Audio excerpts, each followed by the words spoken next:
Hello dear students, welcome to chemistry 180 Hindi. आज हम जानेंगे some basic concepts of chemistry chapter का पार्ट 3। यहाँ पर हम जानेंगे मास परसेंटेज, मोलारिटी और मोलालिटी।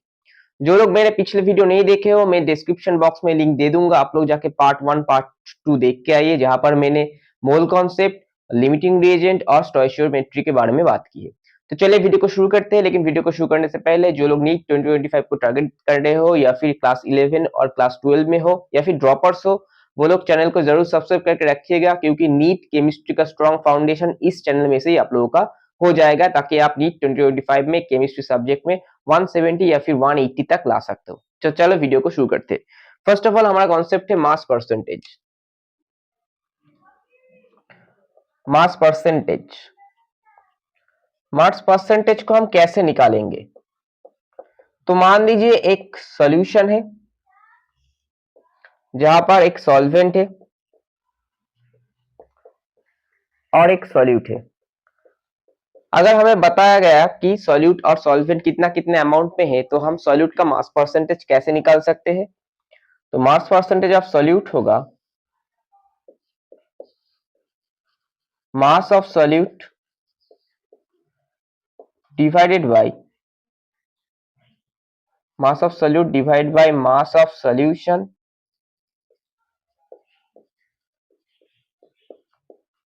इनटू 100। या फिर मास ऑफ सॉल्यूशन का मतलब क्या है? तो mass of solute divided bye solution में क्या क्या है, सॉल्यूट और सॉल्वेंट, तो mass of solute plus mass of solvent, और इसको हम मल्टीप्लाई करेंगे 100 से। अब इसका एक सवाल एनसीईआरटी में दिया गया है, उसका मैं सॉल्यूशन आप लोगों को करवाऊंगा।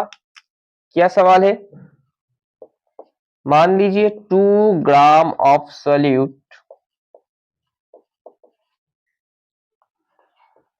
dissolved in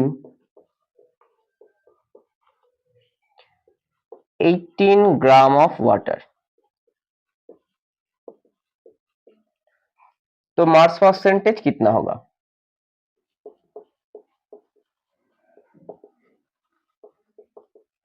तो यहाँ पर क्या क्या दिया गया है, देखिए। सॉल्यूट का मास दिया गया है 2 ग्राम और सॉल्वेंट का मास दिया गया है 18 ग्राम। तो मास परसेंटेज होगा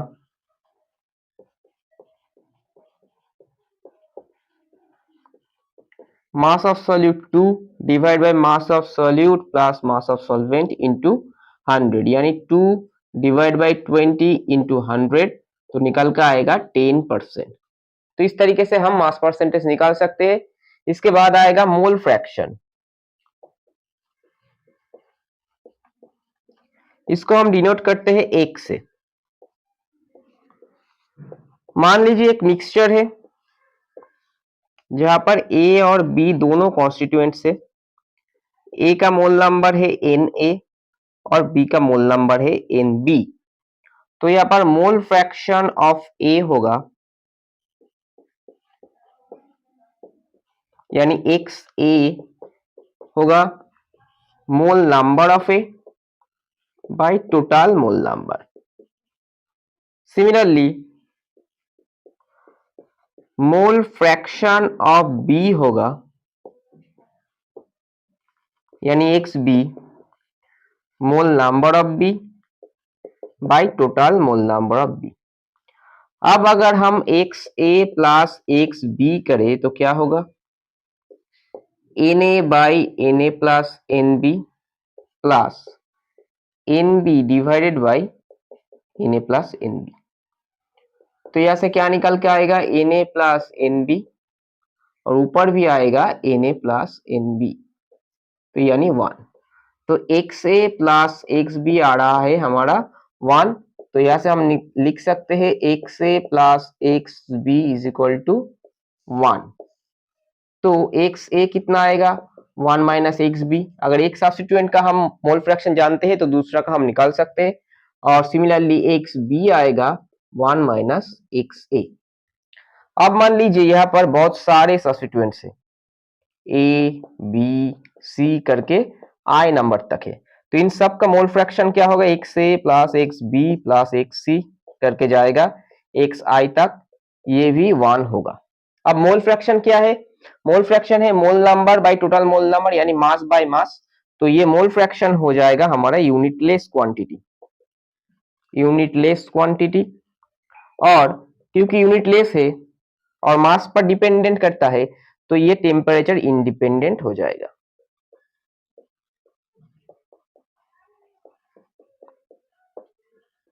तो ये हो गया हमारा मोल फ्रैक्शन। अब अगले पार्ट में हम जानेंगे मोलारिटी और मोलालिटी के बारे में। तो अब हम जानेंगे मोलारिटी के बारे में। किसको कहते हैं मोलारिटी? मोलारिटी जिसको हम कैपिटल एम से एक्सप्रेस करते हैं is equal to number of moles of solute, यानी सॉल्यूट का mole number divided by volume of solution in litre, यानी सॉल्यूशन का वॉल्यूम कितना होगा लीटर में और number of moles of solute इनकी जरूरत पड़ेगी। अगर वॉल्यूम हमें मिलीलीटर में दिया गया है तो क्या होगा, number of moles of solute divided by volume of solution in millilitre, ऊपर हो जाएगा 1000 क्योंकि मिलीलीटर को हमें लीटर में कन्वर्ट करना होगा। अब मोलरिटी पर देखिए एक वॉल्यूम का टर्म है, अगर हम टेम्परेचर चेंज करें तो वॉल्यूम चेंज हो जाएगा, मोलरिटी भी चेंज हो जाएगा। तो मोलरिटी होगा हमारा temperature dependent quantity.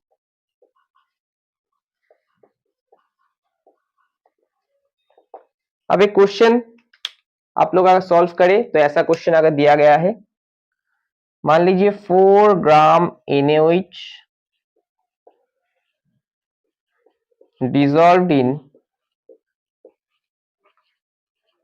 250 ml of water, find the molarity।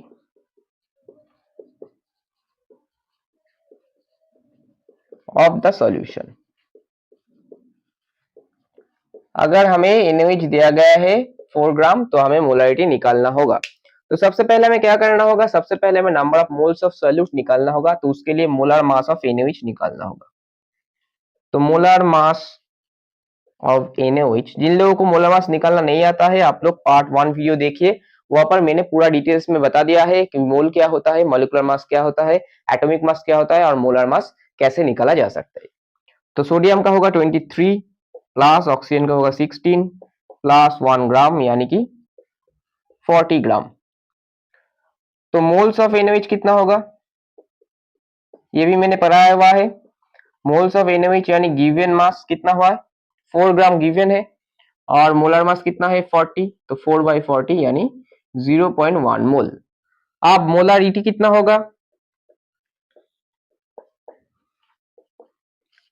Number of moles bye volume of solution in millilitre अगर दिया गया है ऊपर 1000 आ जाएगा, तो ये हो जाएगा 4, तो 0.4 मोलर सॉल्यूशन।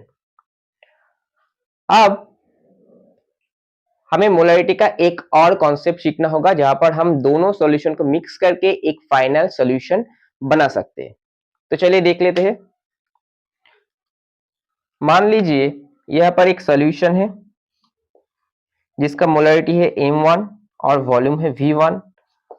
इसके साथ एक और सॉल्यूशन अगर हम मिक्स कर दे जिसका मोलरिटी M2 और वॉल्यूम V2, तो हमें एक फाइनल सॉल्यूशन मिल जाएगा जहां पर मोलरिटी हमें निकालना होगा, मान लीजिए M फाइनल और वॉल्यूम हो जाएगा V1 प्लस V2। तो क्या निकल के आएगा रिलेशन, रिलेशन निकल के आएगा M1 V1 plus M2 V2 is equal to M final into V1 plus V2। अब इस तरीके का एक सवाल जेईई मेन 2014 में पूछा गया था। क्या था सवाल,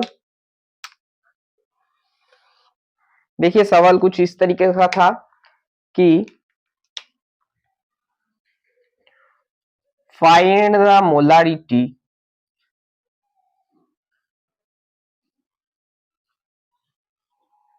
of final solution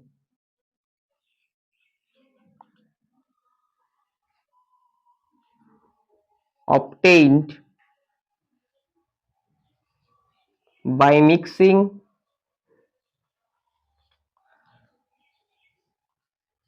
750 ml 0.5 molar HCl with 250 ml of 2 molar HCl। ये सवाल पूछा गया था जेई मेन 2014 में। जेई मेन 2014 का सवाल है। तो इसको हम कैसे सॉल्व करेंगे, देखिए दोनों सॉल्यूशन बोला गया है। दोनों सॉल्यूशन में यहाँ पर V1 दिया गया है 750 ml और M1 दिया गया है, V2 दिया गया है और M2 दिया गया है। तो हमें M1 V1 plus M2 V2 is equal to M final into V1 plus V2 इस फॉर्मूले को करके हमें करना होगा। तो M1 कितना है 0.5 इंटू V1 कितना है 750 प्लस M2 कितना है 2 multiplied by 250 is equal to M final into 750 plus 250। तो यहां से आ जाएगा 375 plus 500 is equal to M final into 1000। तो M फाइनल हो जाएगा हमारा 875 डिवाइडेड बाई 1000 यानी 0.875 मोलर। तो इस तरीके से हम इस तरीके का दोनों मिक्सिंग का सवाल मोलरिटी का कर सकते हैं।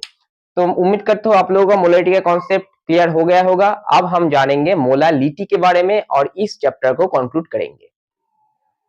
तो आखिरी का टॉपिक है हमारा मोलालिटी। तो चलिए देख लेते हैं मोलालिटी।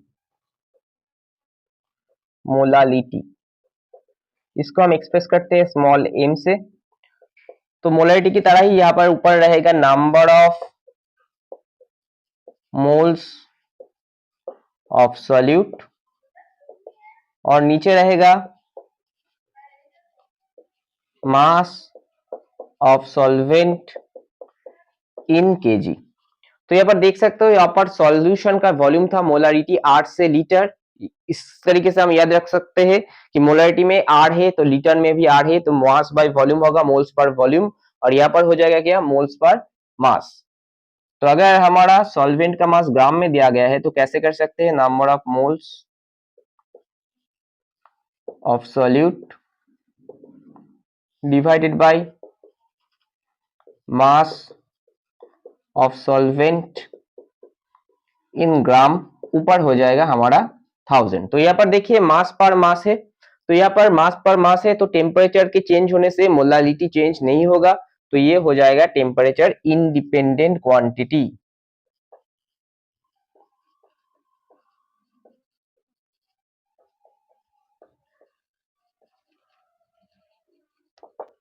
अब एक सवाल पूछते हैं आप लोगों से, आप लोग सॉल्व कीजिएगा, मैं भी सॉल्व करवा दूंगा आप लोगों को।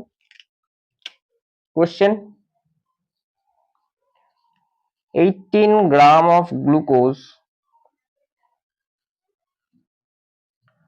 dissolved in 500 gram of water. Find the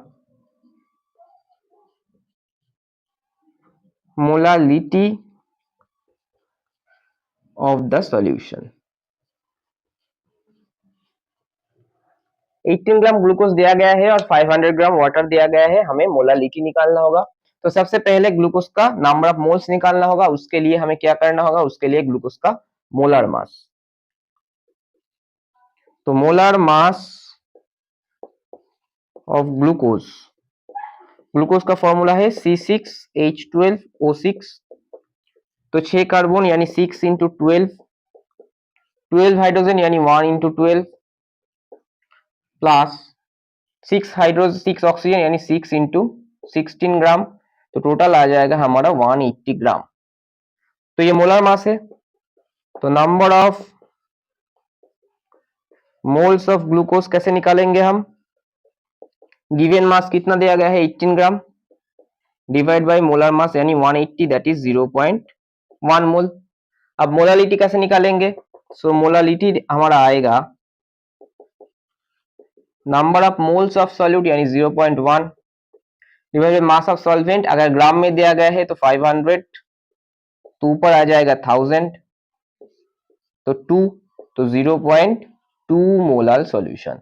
तो इस तरीके से हम मोलालिटी निकाल सकते हैं। तो यही तक था some basic concepts of chemistry, जहां पर मैंने आप लोगों को atomic mass, molecular mass, gram atomic mass, gram molecular mass, gram atom, gram molecule, mole concept, volume से मोल का relation, stoichiometry, limiting reagent, molality, molarity और मास परसेंटेज, सारे टॉपिक मैंने कवर करवा दिया। अगर आप लोगों को वीडियो अच्छा लगा तो वीडियो को लाइक कर दीजिएगा, चैनल को शेयर कर दीजिएगा दोस्तों के साथ, और कमेंट बॉक्स पर जरूर बताइएगा, और सब्सक्राइब करके नोटिफिकेशन बेल तो जरूर प्रेस कीजिएगा, क्योंकि इसी तरह हम पूरा सिलेबस एक एक चैप्टर को छोटे छोटे पार्ट 2 या 3 पार्ट में आप लोगों के सामने लेकर आएंगे, जहां पर हम थ्योरी जानेंगे, शॉर्ट ट्रिक इसके बाद आएगा चैनल पर, जब हमारा सिलेबस कंप्लीट हो जाएगा उसके बाद क्वेश्चन आंसर सॉल्विंग होगा। तो यही तक था वीडियो। अगर वीडियो अच्छा लगा तो सब्सक्राइब जरूर कर दीजिएगा। नमस्कार।